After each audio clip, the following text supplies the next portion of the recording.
Hello good morning friends, this is legal adviser Pallavi Pathak. Welcome back to my channel. दोस्तों, ये देखने में थोड़ा फ़नी तो ज़रूर लग रहा होगा, लेकिन रियलिटी के अंतर्गत अगर मैं आपको बताऊं कि ये बहुत सारी रियलिटी हम लोगों से इंटरेक्ट कर रही है। रिसेंटली आपने आपके फैमिली के किसी मेंबर ने कुछ दिन पहले ही अपना इनकम टैक्स रिटर्न फाइल किया होगा। साल भर डिडक्ट किया आपने, साल भर के अपने टैक्सेशन रिलैक्स। ये बात मन में ज़रूर आती है कि हमें इतना टैक्सेस क्यों पे करना पड़ रहा है। क्या टैक्स पे करना कोई पनिशमेंट है या गवर्नमेंट ने टैक्स के लिए हमें स्लेव बना लिया है? अगर इंडिया में हमें टैक्स देना एक सज़ा है तो आखिर हम ये सज़ा क्यों पाएँ? स्वागत है आप सभी का लीगल एडवाइज़र पल्लवी पाठक के चैनल पे। तो आज के इस वीडियो में हम इन्हीं बातों का एनालिसिस करेंगे। इन बातों में कहाँ तक सच्चाई है और हम इसे कैसे बेहतर बना सकते हैं। दोस्तों, अब वीडियो को कंटिन्यू करें इससे पहले आप सभी को एक इम्पॉर्टेंट अपडेट है कि आईएएस की तैयारी अगर आप कर रहे हैं तो ये सारी चीज़ें आपको मेरे चैनल पे आपको मिल जाएगा देखने के लिए, जो कि लीगल एडवाइज़र पल्लवी पाठक मेरे चैनल का नाम है। आप इसको सब्सक्राइब कर सकते हैं। न्यू अपडेट जैसे ही होगी मैं आप सभी को इस पे अपनी सारी जानकारी, जो भी न्यू अपडेट होगी वो मैं आपको अवेलेबल कराऊंगी। जितना हो सकेगा कवर अप करने की कोशिश करूंगी। आई होप आप समझदार हैं और ऐसे किसी भी चैनल को सब्सक्राइब नहीं करेंगे जिसमें आपको बेनिफिट ना दिखता हो। तो 2024 बैच को अगर आप ज्वाइन करना चाहते हैं तो आप मेरे चैनल को सब्सक्राइब करके मुझे मैसेज कर सकते हैं। ठीक है, तो आइए आज बात करते हैं आगे कि टैक्स सिस्टम इन इंडिया क्या है। टैक्स कोई मॉडर्न वर्ड की परिकल्पना नहीं है, ये एक पुरानी व्यवस्था है जिसका रेफरेंस हमें वनस्पति मनुस्मृति और कौटिल्य के अर्थशास्त्र में भी मिल जाता है। देखे जाए तो टैक्स जो है हमेशा से सोर्स ऑफ इनकम रहा है गवर्नमेंट का, चाहे वो मोनार्की हो, डिक्टेटरशिप हो या फिर एरिस्टोक्रेसी हो। हम कालिदास के रघुवंशम में भी टैक्स के डिफरेंसेस को देख सकते हैं, जिसमें ये मेंशन है कि सूरज धरती का पानी लेकर बदले में हमें बहुत कुछ देता है। ठीक उसी प्रकार राजा अपनी प्रजा से कर लेकर उनको बहुत कुछ वापस कर सकता है। तो दोस्तों, हम लोग आपस में ये समझ सकते हैं कि टैक्स जो है वो देश के सरकार के साथ हमेशा बदलते रहे हैं, लेकिन मॉडर्न टैक्सेस को उनके नेचर के हिसाब से उनको चेंज करते रहा गया है रिग्रेसिव और प्रोग्रेसिव सिस्टम के द्वारा। और इसका मतलब ये है कि अगर आप ज़्यादा कमाओगे तो आपको ज़्यादा टैक्स भरना पड़ेगा। वहीं इनडायरेक्ट टैक्स रेग्रेसिव होते हैं, जो अमीर और गरीब में बिना किए फ़र्क किए दोनों से बराबर ही लेते हैं। जैसे जीएसटी के एग्जांपल में हम समझ सकते हैं कि जो हर एक पर्सन के लिए इक्वल है अगर आप सेम प्रोडक्ट लेते हो तो। डायरेक्ट टैक्स ऐसे टैक्सेस होते हैं जो गवर्नमेंट हमसे डायरेक्ट लेता है। एग्जाम्पल के लिए income tax, corporation tax, wealth tax, capital gains tax. ऐसे टैक्सेस नॉन ट्रांसफरेबल होते हैं, यानी कि जो अर्न करेगा उसे उतना ही पे करना पड़ेगा। और इनका जो कंट्रीब्यूशन होता है इसमें वो 51.5% होता है। अब इनडायरेक्ट टैक्सेस बहुत सारे थे, लेकिन जीएसटी आने के बाद ये सारी चीज़ें इसमें एज्यूम कर लिया गया और एक्साइज ड्यूटी, कस्टम्स ड्यूटी अभी भी एग्जिस्ट करती है। देखा जाए तो गवर्नमेंट के रेवेन्यू में ओवरऑल कंट्रीब्यूशन 48.5% है, यानी कि लगभग आधा रेवेन्यू गवर्नमेंट को टैक्स रेवेन्यू टैक्सेस के थ्रू मिल रहा है। और इससे हम अंदाज़ा लगा सकते हैं कि रेवेन्यू टैक्स कम इनकम वाले इंसान के ऊपर हाई बर्डन डाल दे रहे हैं। फॉर एग्जाम्पल, अगर आप कोई बाइक ले रहे हैं तो आपको 18% का जीएसटी भरना पड़ेगा। हो सकता है बाइक आपके लिए शौक हो, लेकिन एक डिलीवरी बॉय के लिए ज़रूरत है, फिर भी उसे 18% का टैक्स देना होगा। ऐसे टैक्सेस रेग्रेसिव होते हैं और हर एक रुपये जो गवर्नमेंट अर्न करती है उसमें जीएसटी का जो कॉन्ट्रीब्यूट होता है वो 15 पैसे होता है, और हर एक रुपए के लिए 15 पैसा होता है इसमें। दोस्तों, अगर हम डायरेक्ट टैक्सेस को देखें तो इंडिया के कंपैरिजन यूएसए जैसे कंपनी को इलेबोरेट करके देखें तो इंडिया में ये 25% है, यूएसए में 37% है, जापान में 47% है।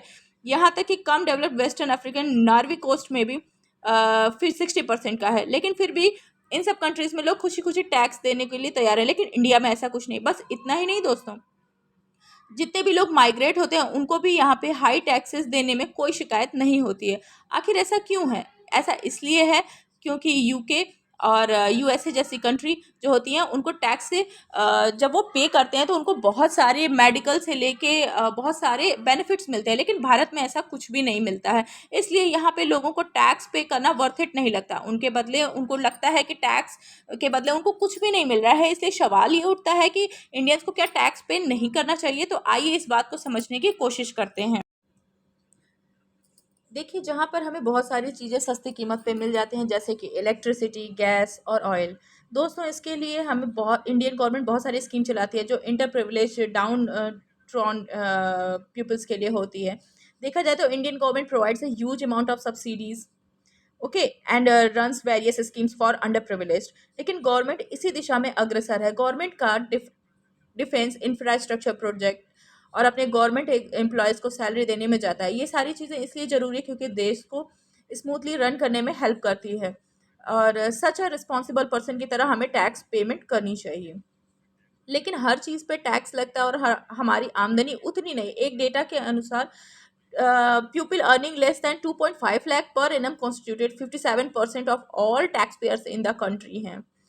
तो आंकड़ों के मुकाबले 1.7 करोड़ इंडियंस पे टैक्स करते हैं और 1% ऑफ पॉपुलेशन है, और ये यूथ पॉपुलेशन का 1.6% है।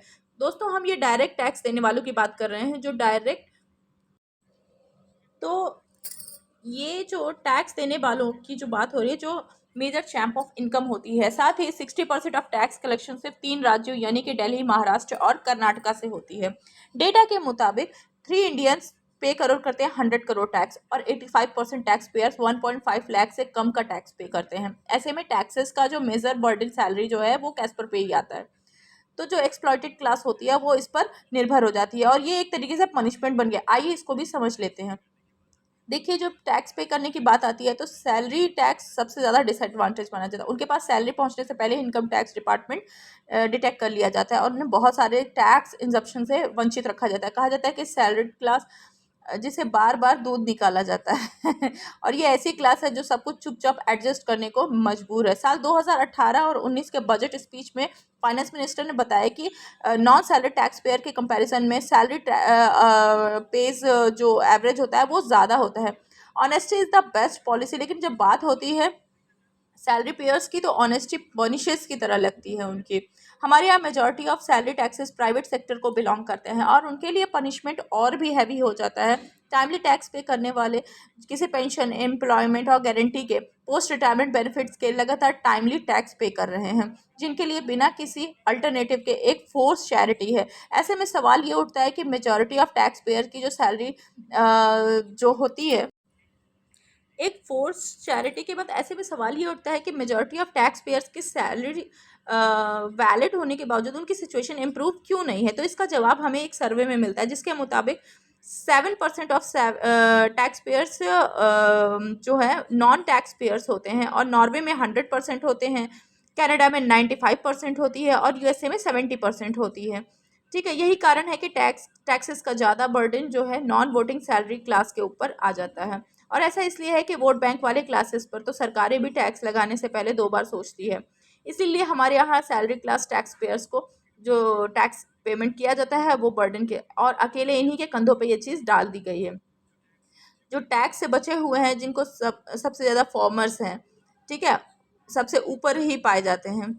और इसमें हम ये बता दें कि बड़े बड़े एग्रीकल्चर में जब हम इनकम टैक्स लगा देते हैं तो साल 2012 में आरटीआई ने साल 2012 के आरटीआई रिप्लाई में ये बात पता चली है कि जो 8 लाख टैक्स पेयर्स थे फार्मर्स, उन्होंने 83 करोड़ टैक्स पे किया था। जो हमारे एमपीज है जो अपनी सैलरी से लेकर उनके ऊपर टैक्स कितना ये खुद तय करते हैं।